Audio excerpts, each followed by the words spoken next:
Saludos, bienvenidos. Gracias por apoyar. Nuevamente vamos a un tema bastante interesante y complejo, pero para dar un poco más de contexto, y no se trata de reavivar conflictos ni de generar polémica, no. Pero vamos a los famosos bolsones, el territorio fronterizo entre El Salvador y Honduras. Estos bolsones son extensiones de tierra en la frontera norte de El Salvador con Honduras y tiene un contexto bastante largo, pero recapitulemos un poco. Comienza con la falta de claridad en dicha frontera durante el periodo colonial. Los territorios de Centroamérica formaban parte de la Capitanía General de Guatemala bajo el dominio español. Las divisiones internas no tenían límites escritos o con mediciones, y ya que eran más administrativos que meramente geográficos o mapas establecidos. Las intendencias y las alcaldías mayores estaban delimitadas de manera imprecisa. A menudo seguían accidentes geográficos como ríos, montañas o algunos caminos que ya estaban establecidos. Después que los países declararon su independencia y con el colapso de la República Federal, El Salvador y Honduras heredaron fronteras mal definidas. Esto dejó varias áreas en disputa porque no existían mapas precisos ni catastros que establecieran los límites oficiales de estas naciones. Esto generó mucha incertidumbre en áreas rurales, especialmente en esta sección de la frontera. Muchas comunidades en los bolsones compartían tradiciones, comercio, conexiones familiares, lo que complicaba aún más definir la pertenencia de nacionalidades. El territorio que llegó a ser los famosos bolsones era una región montañosa, rural, de difícil acceso. Durante mucho tiempo, ambos países dejaron en el olvido el establecimiento de esta frontera y no se preocuparon por tomar una decisión. Años más tarde se intentaron varios tratados bilaterales para definir los límites de manera un poco más precisa, pero los desacuerdos persistieron. Por ejemplo, en 1884 hubo algunas negociaciones diplomáticas para intentar fijar más la frontera, pero nunca se logró algo en disputa. El punto en desventaja era que los terrenos siempre eran de difícil acceso y aunque la gente comenzaba a poblar más estos lugares, pero seguía siendo bastante complicado mediciones u otro tipo de delimitación. Durante el siglo XX los esfuerzos continuaron, pero el crecimiento de las tensiones económicas y migratorias entre ambos países complicó las negociaciones. Lejos de avanzar, se retrocedía en dicho objetivo. La migración salvadoreña hacia el territorio hondureño en busca de tierras fértiles generó fricciones. Esto llevó a que Honduras reclamara soberanía sobre los territorios donde vivían salvadoreños, aumentando las tensiones en los bolsones. Con estos desacuerdos llegamos a la década de 1969 y la famosa Guerra de las 100 horas, mal llamada Guerra del Fútbol, que no fue por eso, todo el mundo lo sabe. Aunque la guerra no se libró exclusivamente por el tema de los bolsones, esto era parte de las tensiones fronterizas más amplias y de una historia mucho más larga. El Salvador argumentaba que muchas de las tierras habitadas, en su mayoría por salvadoreños, le pertenecía históricamente. En la década de 1950 y 60, miles de salvadoreños ya habían llegado a territorio hondureño buscando establecerse de manera agrícola, ya que El Salvador tenía cierta crisis de densidad poblacional, principalmente en su zona norte. Esto generó más tensiones entre campesinos hondureños, quienes acusaban a los migrantes de ocupar tierras y desplazar a la población local. Honduras implementó leyes para distribuir las tierras y en algunas de esas había salvadoreños viviendo y trabajando. Esto provocó desalojos forzados y un éxodo masivo de migrantes hacia El Salvador, en una especie de retorno. Y de nuevo, cuando esto ocurrió no había una línea fronteriza clara. En teoría se tocó algunas zonas que estaban en disputa, incluidas las áreas conocidas como los bolsones. Esto reavivó mucho el conflicto. Aunque no fue la causa inmediata, las tensiones sobre estas tierras contribuyeron a un ambiente muy hostil. No ampliaremos mucho el tema de la guerra porque por ahora el tema se trata estrictamente de los bolsones. El conflicto terminó oficialmente con un cese al fuego el 18 de julio de 1969. La frontera entre estos dos países no estuvo completamente cerrada de manera permanente, pero sí hubo periodos de cierre temporal y una significativa reducción del comercio. Se interrumpió muy a menudo el paso terrestre. Las familias en la zona fronteriza enfrentaron dificultades para cruzar libremente. Por mucho tiempo se mantuvo estas tensiones y las acciones diplomáticas.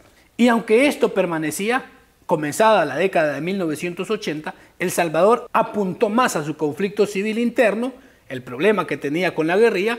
Ambos países estaban bastante golpeados económica y militarmente. A pesar del retorno de muchos salvadoreños expulsados, algunos seguían habitando en los bolsones o regresaron ilegalmente a Honduras, reavivando conflictos locales entre la gente Varios intentos bilaterales para resolver estas disputas fronterizas no lograron acuerdos definitivos debido a la falta de voluntad política y a posturas inflexibles de ambas partes. Nadie cedía. 30 de octubre de 1980, El Salvador y Honduras firman un tratado de paz bajo mediación de la OEA, Organización de Estados Americanos. En este tratado, ambos países aceptaron llevar la disputa territorial a la Corte Internacional de Justicia y de una vez por todas, en teoría, se establecería un mecanismo para delimitar la frontera de manera definitiva. En el juicio para 1986, cada país presentó memorias detalladas, documentos históricos, mapas antiguos y testimonios que abarcaban desde la época colonial hasta la independencia y los acuerdos subsiguientes. En un principio jurídico se sostuvo que los límites de las nuevas naciones independientes deben seguir los límites de las antiguas colonias que habían estado bajo el dominio español. La Corte revisó la jurisdicción colonial de España sobre el área para determinar la posesión original. Se utilizaron documentos de la corona española, mapas coloniales, registros de la administración local que no eran precisos. Esto en teoría vendría a ayudar a trazar una mejor precisión en la frontera. Las partes presentaron sus casos ante la Corte, donde los representantes legales de ambos países tuvieron la oportunidad de argumentar en persona, responder preguntas y aclarar algunos puntos para tratar de recuperar el territorio. La Corte no realizó una visita directa al territorio. Esto fue un grave error que terminaría perjudicando a El Salvador, porque la Corte consideró informes detallados sobre la geografía y la ocupación de los territorios en disputa.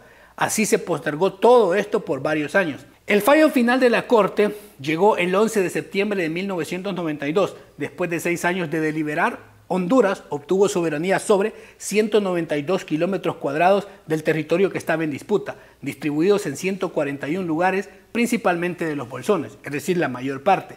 El Salvador retuvo algunos territorios menores y logró mantener soberanía sobre principalmente el Golfo. Pero los bolsones de Nahuaterique, Chalatenango, gran parte de estos territorios pasó a Honduras. Región de Ocotepeque, frontera con Chalatenango y Morazán, también cedida a Honduras, y en el Golfo de Fonseca la Corte permitió a El Salvador mantener sus derechos marítimos y soberanía sobre algunas islas. En tierra firme se podría decir que El Salvador resultó más agraviado en territorio. Un equipo binacional comenzó a delimitar físicamente la nueva frontera basada en el fallo. Las comunidades locales, especialmente de los bolsones, enfrentaron problemas prácticos como la nacionalidad de salvadoreños a hondureños. Muchos habitantes se resistían a las nuevas delimitaciones para pasar a otro país. Consideraban su identidad cultural más pegada a la salvadoreña, y esas eran sus raíces, que a lo de Honduras. Esto expuso un agravio para El Salvador, dejando sentir que había perdido parte de su territorio en esta disputa. La implementación total del fallo se dio bajo el espíritu de integración regional promovido por el Acuerdo de Esquipulas,